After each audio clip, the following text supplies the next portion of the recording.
to all these Hagwans, and I saw a guy here, and we kind of said, what are you doing? And I guess you're from the U.S.? Oh yeah, America, Missouri. Missouri. And what are you doing here in Salt? I teach, Hagwan teacher over here at this place. Okay. I've been here for 4.5 months. Okay. Yeah, and it's crazy. This is like the education hub in Korea, which is what they told me when I was getting here. This part of Salt? Daichi, yeah, Daichi. Daichi is what it's this called. This is the main branch of my Hagwan. So okay. It's a big Hagwan. And how many kids come in those Hagwans at night?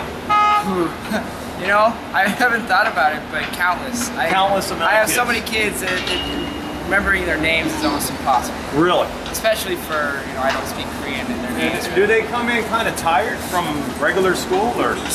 Yeah. Yeah. The younger kids, I teach a lot of the, we call it M1s, about 6th grade. Right. They have a lot of energy. But once you get to the M3, middle school, high school, about like the first year, like freshman high schoolers. Sure. They're still middle school here. Right. They're pretty tired. Pretty tired. Oh yeah. And a lot of kids, I understand, are doing 3 to 4 hours a day. Yes. That sounds fairly typical. I had a. I've even had 5-hour kids I've met. I had a problem on a worksheet that was like pros and cons. The pros and cons of studying 4 hours a night. They said only 4 hours a night.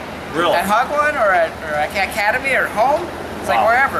Right. Oh yeah, that's great. And they're only cons, or only pros. Yeah. Because what I understand is kids go to school. They might come here for 3 or 4 hours. Yeah. And then they have to go home and do their homework. This is what kids were telling me. And some are getting to bed 12, 1, as late as 2 in the morning. You know, and then they have to be at school by 7. Sometimes, not always, but you know, there's some kids here that only go to 1 Hagwan or 2 Hagwans. Right. Which is still more than, you know, when I was a kid. In the US. I love to kind of tease them because I say, you know, when I was your age, I went home after school and I watched cartoons. Right, right. You know, and it worked fine. Right. But and you probably didn't work as hard as in the schools in America as these kids work here. Oh, not at all. Because let me tell you, they work really hard. I have to say, I like teaching here because, especially the higher levels, they're so smart. It's so amazing. Right. Like, it's just mind-blowing.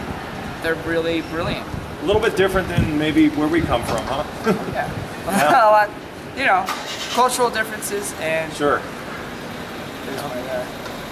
Well, thank you. I really appreciate it. Appreciate your help. Yeah, no problem. Thank you.